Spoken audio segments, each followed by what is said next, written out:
ব্যবহার করছে। তো এদের এটা মোটাস অপারেন্টি, যারা একক নামে একক জায়গায় পরিচয় দেয়, যাতে তাদের বিরুদ্ধে যে মামলা, এই মামলাগুলো যেন সঠিক পরিসংখ্যান বা সঠিক তথ্য পুলিশের কাছে না থাকে। তা আমরা তাদের ছবি দেখে এবার শনাক্ত করতেছি, এবং এ পর্যন্ত আমরা দেখলাম যে তাদের 4 জনের নামে 5 জনের নামে টোটাল 14টির উপরে মামলা আছে।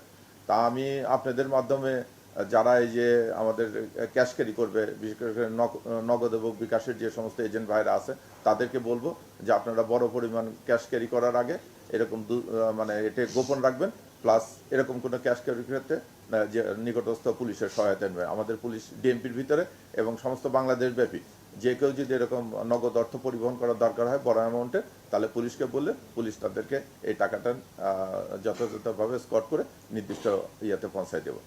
আর আরেকটা ব্যাপার আমি বলতে চাচ্ছি, আপনারা জানেন গত 1 তারিখ থেকে আমরা চাঁদাবাজ ছিনতাইকারীদের বিরুদ্ধে স্পেশাল একটা অভিযান চালাচ্ছি, মাদকের বিরুদ্ধে একটা স্পেশাল অভিযান চলতেছে। তা আজকে হচ্ছে 11 তারিখ, এই পর্যন্ত আমরা টোটাল 568 জনকে গ্রেপ্তার করেছি। তার ভিতর আমাদের যে চাঁদাবাজের তালিকা আছে, এই তালিকাভুক্ত গ্রেপ্তারকৃত সংখ্যা 154 জন, এবং 132 জন হচ্ছে এই চাঁদাবাজদের সঙ্গে যারা সহযোগিতা করে বা এই তালিকাভুক্ত চাঁদাবাজদের সহযোগী। প্লাস ছিনতাইকারী গ্রেপ্তার করা হয়েছে 261 জন, চোরা কারবারি এবং মাদক ব্যবসায়ী গ্রেপ্তার করা হয়েছে 18 জন, এবং এই পর্যন্ত 11 তারিখ পর্যন্ত আমরা প্রায় 46,000 পিস ইয়াবা, তারপরে 271 কেজি গাঁজা, 2টি প্রাইভেট কার, এবং এই যে আজকের এই 2টো মোটরসাইকেল সহ 5টি মোটরসাইকেল উদ্ধার করেছি। তা আমাদের এই অভিযান অব্যাহত থাকবে। আমরা এটাই বলতে চাচ্ছি যে নগরবাসীর নিরাপত্তা নিশ্চিত করার জন্য, প্লাস চাঁদাবাজি এবং এই মাদক কারবারি এবং মাদক সেবনকারী এদের বিরুদ্ধে আমাদের এই অভিযান অব্যাহত থাকবে। খালি অব্যাহত না, আমি বলবো যে এটা আগামী দিনে আরও জোরদার হবে। প্রিয় সাংবাদিক ভাইরা, আমরা চাচ্ছি ঢাকা মহানগর সহ টোটাল বাংলাদেশকে একটা অপরাধমুক্ত এবং জনগণের নিরাপদ একটি দেশ গড়ার জন্য এই ব্যাপারে আপনাদের সার্বিক সহযোগিতা কামনা করতেছি। ধন্যবাদ। আমরা নিরাপত্তার ক্ষেত্রে দেখেন, আপনি যেটা বললাম যে তারা একটা পরিকল্পনা করেছিল, যারা এরকম পেশাদার ডাকাত, যারা হ্যাবিচুয়াল ডাকাত, তাদের ব্যাপারে যে আমাদের যে তথ্য আছে তাদের উপর আমরা নজরদারি বৃদ্ধি করেছি।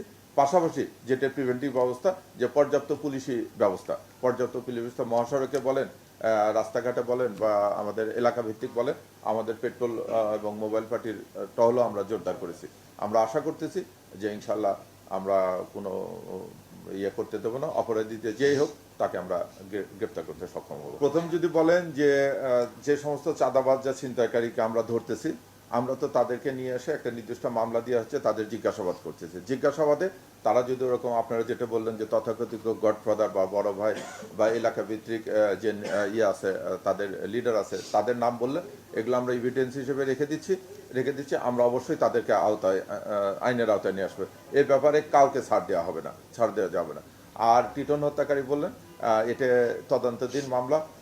এই মুহূর্তে আপনি একবারে স্পেসিফিক যে প্রশ্নটা করেছেন যে তাদের অবস্থান সম্বন্ধে, এটা একটু তদন্তের স্বার্থে আমি ডিসক্লোজ করতে চাচ্ছি না। আমরা এটা নিয়ে চেষ্টা করতেছি, ইনশাল্লাহ অপরাধীকে আমরা। এখন আপনার প্রশ্নের ভিতরে আপনার উত্তর আছে। আপনি বলছেন যে রায়ের বাজার যাওয়ার পর তাদের আর ট্রেস পাওয়া যাচ্ছে না। তা রায়ের বাজার পর্যন্ত কে গিয়েছিল এটা যেহেতু জানতে পারছি, তাহলে আপনারা ধরে নেন যে খুনিদেরকে আমরা মোটামুটি একটা ছকের ভিতর নিয়ে আসছি। আমরা একটা নির্দিষ্ট টার্গেটকে নিয়ে গেছে। তবে আমরা কোনো বিষয় ছাড় দিচ্ছি না, শুধু ওই এক টার্গেট নিয়ে আমরা পড়ে আছি তা না। আপনারা এখানে জানেন যে মিডিয়াতে প্রচুর এটা নিয়ে আসছে, বিভিন্ন কথা আসছে। তা আমরা সবগুলোই সাদরে গ্রহণ করেছি, কারণ আমাদেরকে সবগুলো দেখতে হবে। এটা তো মানে একবারে রহস্য উদ্ঘাটন না করা পর্যন্ত আমরা সবগুলো তথ্য মাথায় রেখে আমরা